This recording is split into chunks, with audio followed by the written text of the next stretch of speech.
up right. Okay, geometry. Solving triangles. That's what we've been doing. Why do we care? Why do we want to be able to solve triangles? What's so useful about it? What's so important about it? That's what we're going to talk about today in this little video. Here's what it comes down to. If I can solve a triangle, then I can solve the world. So, the first thing we have to do is we've got to get a couple terminology items under the way here. The first is angle of depression. Right there, angle of depression. An angle of a depression is when from horizontal your line of sight is going down towards something. Such as if you're in the lighthouse and you're looking down at a buoy in the water. Okay. The other is angle of elevation. Like the angle of depression, the angle of elevation is from horizontal and you're looking up at something, your line of sight is elevated. So we have an angle of elevation. So when we're looking at the cabin, looking to the top of the cliff. Now here's a neat little thing about this. I always like finding very, very enjoyable. And that is when you look at these situations. Notice here right off that there's a horizontal line in space from if you were on the top of that cliff looking straight out, and then when you look down. Well, there would be a horizontal line right at the bottom there too, at the top of the buoy, coming all the way back over towards you. That's where we can create a right triangle. Now those two horizontal lines have to be parallel, which means our angle of depression here at the top will be the same as this angle right in here. Those two angles will measure the same measure. So now when I look at that triangle, I know that angle in there. Likewise, true's on the other one. I have the horizontal line for me sitting on the ground, and the cliff would have a horizontal line. And again, I have alternate interior angles on those parallel lines, so I must have congruent angles. So angle of elevation, angle of depression are kind of opposite each other. They're congruent angles, but that's terminology we're going to see in this particular unit here.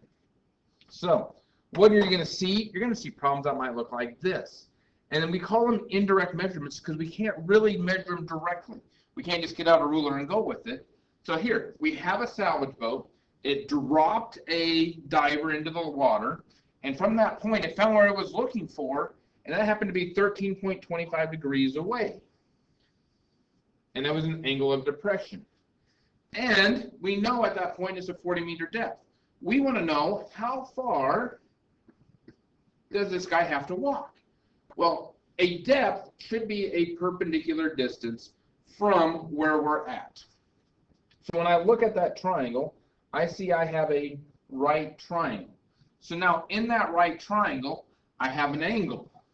Now what are those two sides with respect to my angle? Well, I have the adjacent, which I want to find, and I know the opposite. So I'm looking at opposite and adjacent. That tells me tangent. So the tangent of 13.25 degrees would have to equal the opposite of 40 over x. And anytime I see an x in the denominator of a fraction and I'm trying to solve it, I'm going to put the other over 1. Now I have a proportion. To solve the proportions, I cross multiply, and then I divide. So really what I do is I multiply, let me take that out of there. I would multiply the two that had the numbers, so that's these two, and then I divide by the other number that's there. So x has to be 40 times 1 divided by the tangent of 13.25 degrees.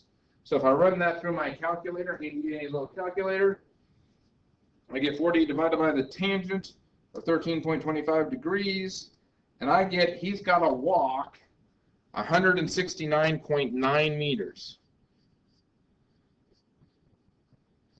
Maybe that salvage ship ought to get him a little closer. Now, that's not the only place it's used. All the way back in 1969, Neil Armstrong was an astronaut who happened to walk on the moon. But while they were cruising around the moon, they were traveling at 3 miles above the surface, and their navigational system was taking readings.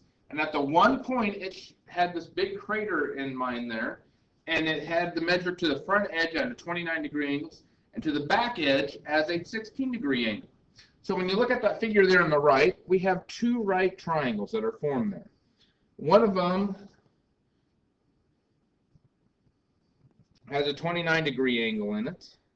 The other has a 16-degree angle in it. Okay, so we have that. One of them says all the way across the 16 has a length of f there, and the near side, the end, is on the 29. Now in both cases, this is a 3-mile height above it. So we have to figure out what n and f are, and then the distance across the crater will be the distance of those two things subtracted. So what I'm looking for is what is the value of f minus n. But I need to figure out what those two values are. So again, the first thing I do, anytime I have a right triangle, as I look for opposite and adjacent and so forth, I see I have opposite there with the 3, and the n is an adjacent. And I have the opposite here, and I have an adjacent. So I could go ahead and use tangent in both cases and get my answer figured out. So here's what I'm going to get. I'm going to get the tangent of 29 degrees is equal to the opposite of 3 over n. Denominator's in the bottom again, or the variable's in the denominator again. So there we go. I'm going to solve that. So which would say n has to be 3 divided by the tangent of 29. I can automatically do the other one too. Tangent of 16 would have to be 3 over f. So that must mean that f is 3 divided by the tangent of 16. So 3 divided by the tangent of 16 is 10.46 approximately, and 3 divided by the tangent of 29 is 5.41 approximately. So the distance I'm looking at across this crater is those two subtracted. Now I'm going to use my calculator and let it subtract the whole numbers, because mine will go ahead and use both numbers, and I get 5.05. So my answer is 5.05 miles across that crater. So here's a case where solving triangles and knowing how to solve right triangles was extremely easy. What about one like this? Here I have Carlos and Adam. They're playing soccer, and they want to know who has the better angle to shoot through.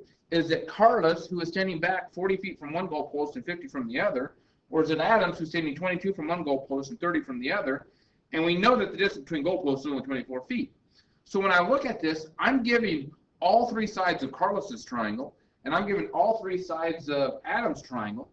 So I would want to figure out the angles using all three sides. That sounds like the law of cosines to me. So that would say, I'm going to call Carlos C. Cosine of angle C has to be the 40 squared plus the 50 squared minus the 24 squared. I hope that 24 showed up for you. There you go. All over 2 times 40 times 50. So now, I will go ahead and use my calculator, get my two numbers. 40 squared plus 50 squared minus 24 squared is 3524. 2 times 40 times 50 is 4,000. So Carlos's angle would have to be the inverse cosine of that number,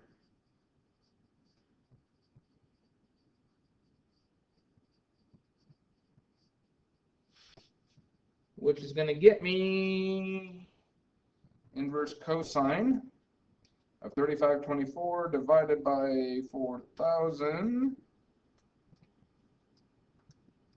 Gets me around a 28-degree angle to the nearest whole number. Now, if I'm going to do Adam here on the other side, Adam, I'm going to call him A. Cosine of angle Adam would be 30 squared plus 22 squared minus 24 squared over 2 times 30 times 22, which is 30 squared plus 22 squared minus 24 squared is 808 over 2 times 30 times 22 is 1320. So to find the measure of angle Adam, I need to do the inverse cosine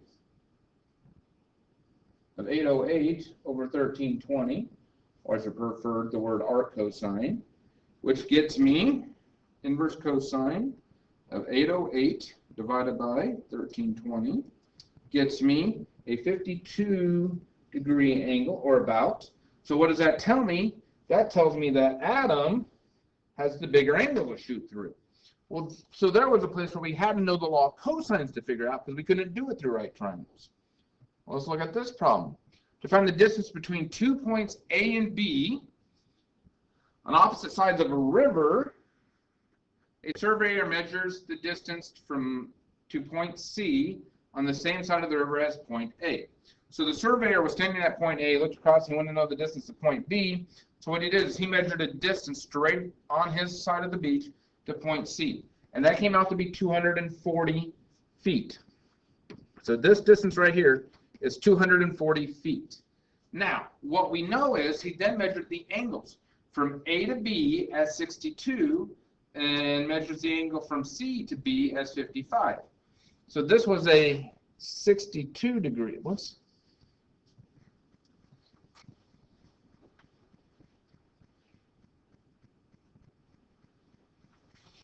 From A to B. So if he was measuring the angle from A to B, that means he's actually measuring the angle at angle C. And from C to B, that'd be back over here at A, that's a 55-degree angle. So when I look at that, I have a triangle in which I know two angles, which means law of sines. So the first thing I got to do is figure out what angle B is. So if I take 180 and I subtract 62 and I subtract 55, I get 63. So my missing angle down here is a 63-degree angle. So I know 240 over the sine of 63 would have to equal, okay, I want to know what is the distance from A to B, so I've got to use the 62-degree angle. The sine of 62 degrees would give me my side C, so to speak, and I needed to solve that proportion. So when we solve that proportion, I would multiply 240 and the sine of 62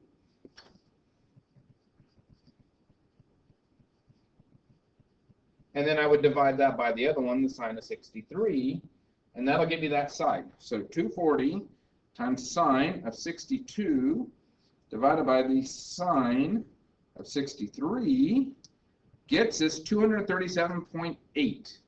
So I would say the answer here is 237.8 feet.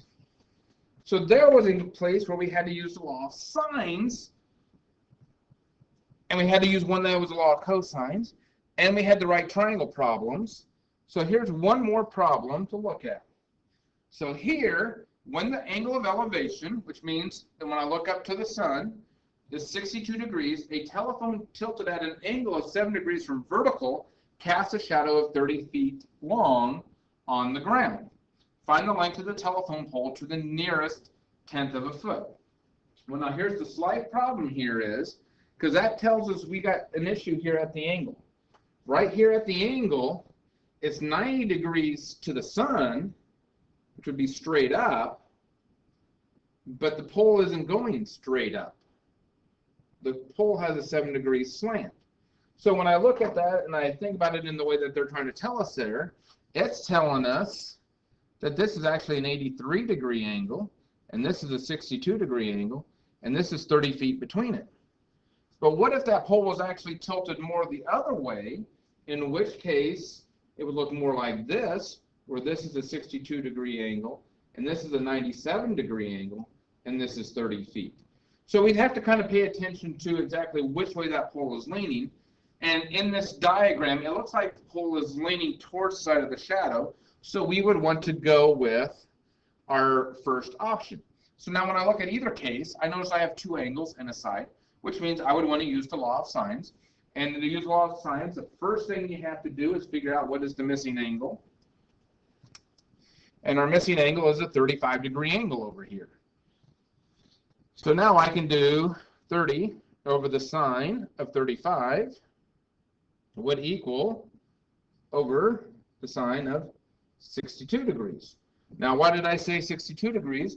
Because the 62 is opposite the pole. So now to solve that, I would take 30 times the sine of 62, and then divide that by the sine of 35, and it gives me a pole height of around 46.18 feet. Now, what if it happened to be leaning the opposite way? So we would have had this little figure right here, and the first thing I would again do is I would figure out the missing angle. So this angle up here in this case is a 21. So then I would put 30 over the sine of 21, and that would equal x over the sine of 62.